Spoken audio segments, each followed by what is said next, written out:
Hello and welcome to week 3. So now you've gone through, okay, we've looked at our past, right? And understand this is always an ongoing thing because learning about you is always going to be an ongoing thing. That's never going to stop. I learn about me every day. I'm a student every day of life. And I'm never going to change that because as a human, if we're not growing, we're dead. Period. Or you're moving backwards, and I don't want that.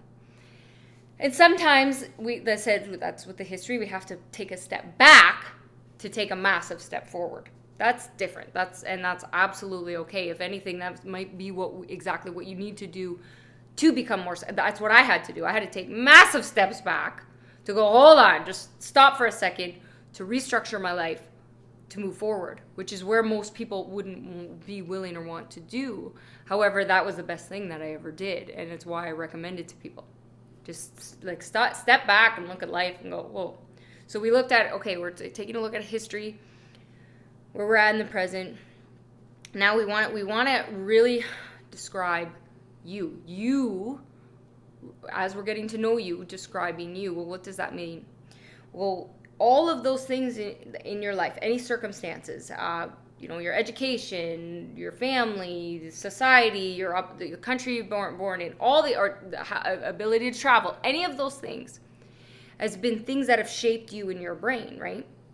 So the following video, when we talk about, we're going to talk about dismantling old beliefs, but understand that you're going to have to recognize and understand where your beliefs came from, because what we're doing is we're analyzing your old dialogue, your old narrative, and we want to create a new story. Because how you see the world, how you see yourself, everything, is just a mirror reflection of all of those things that have formed you. So nobody in this world knows everything. It's impossible. So the first thing you need to understand is that you don't know everything. I'm sure maybe when I was a teenager, I definitely thought I knew everything. Definitely thought I knew more than my parents, right? Like, for sure. And that, went through that phase. But we can go through phases and think, even in our own fields, right? Like, oh, I'm so great and I know all that. I really try to avoid that thinking all the time, always.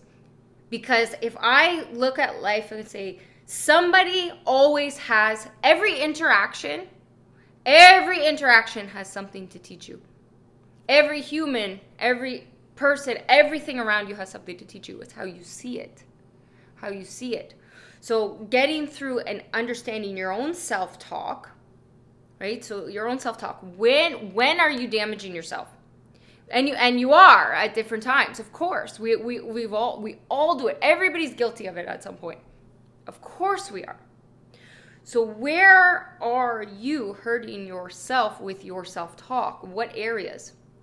So the first part, right, we're going to dismantle these old beliefs and all these things, but I want you to start this week to think about how you would describe you. Because in the next week, we're going to want to recreate and change those beliefs. So we're going to break down the core.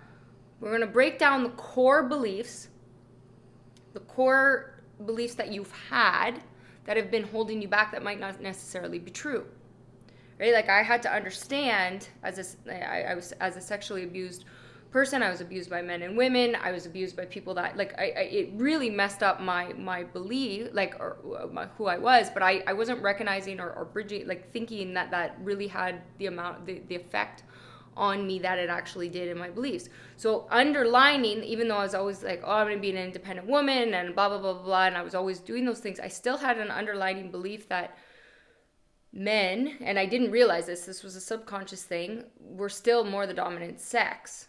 I didn't see it as equal. Well, because my real mother was abused herself. She wasn't able to be there for me.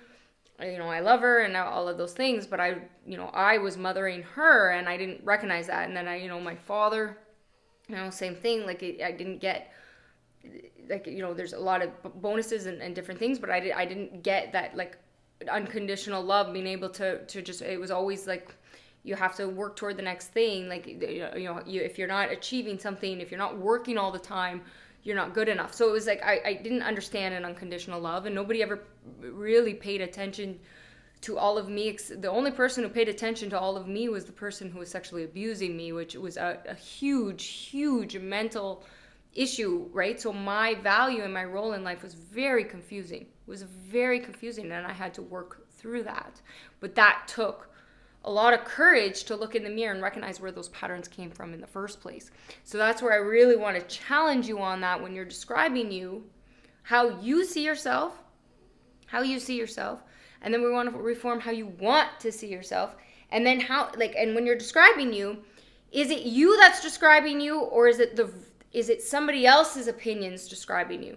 And kind of play with that a little bit. So for example, when I watch a movie, I'm the different way of thinking, and I want you to try to get this through your head, if you watch movies or not, but like just for the purposes of understanding something.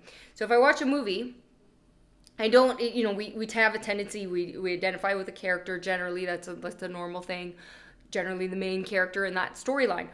I actually try to see myself as all the characters and the perspective of all the characters. Then I step back and go, I wonder what the perspective is of the director, of the writer, of the crew involved, the graphics, the people that actually made the people up. Like I put myself in every situation. That's a lot of thinking, so I don't want to totally overwhelm you, but I want you to get the idea that if you were looking at your life from a different perspective, if you were a character in a movie and you were playing a role, what would the views be of everybody else around you looking at that role? How are they seeing you? So when you can step back and look at yourself through other people's eyes, or recognize that, then you'll actually have an understanding of what maybe formed your brain. Because a lot of times, a lot of thoughts that come at us are other people's projections of us, and we're allowing that thinking in. So when you get that out of your head, then that can actually heal you. So for, like social media, when you put something out there or different things, you're going to get, the love and the hate and the judgment that comes from that. And it's a very difficult thing. And I know I've gone through the process, also being a public figure and everything, and the misconception and the misinformation, that actually comes back at you and can affect your energy levels for sure. And you have to get so strong in your core beliefs that it doesn't affect you. So it's like you're putting your stake in the ground. This is what I stand for. This is who I am. However, you're flexible on the things that come. You're always learning and growing. So it's not saying that I'm the be all end all, but it's saying that these are my values, these are my principles, and this is what I'm sticking to, which is a very different thing. So in learning about you and learning how to describe yourself, you're going to have to, we want to play those different roles, because we want to have an understanding of all those old beliefs, where it comes from and who you are, or where it's been, so that we can reshape that and build new beliefs. And that's what we talk about, and then strengthening those new beliefs.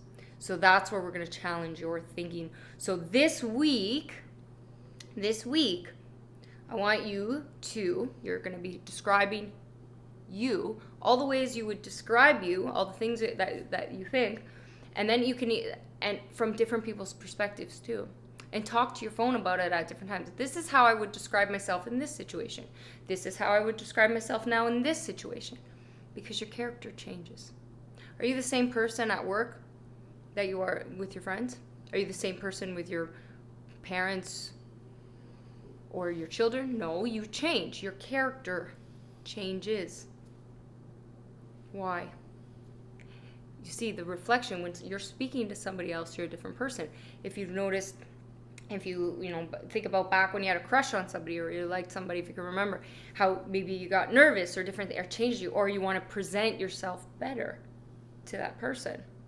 You don't want them to know about the disaster things or the baggage or any of those things. Of course not. That's a different character. How long could you keep that character up?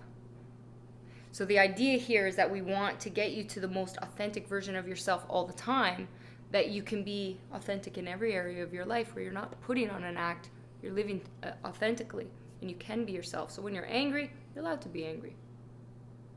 If you're emotional, you're allowed to be emotional. We want to get rid of the shame and the guilt that's attached to those things, because generally that's what holds us back. So this week, we're going to learn how to describe you. That's your challenge, from different perspectives. You can do it. Let's go.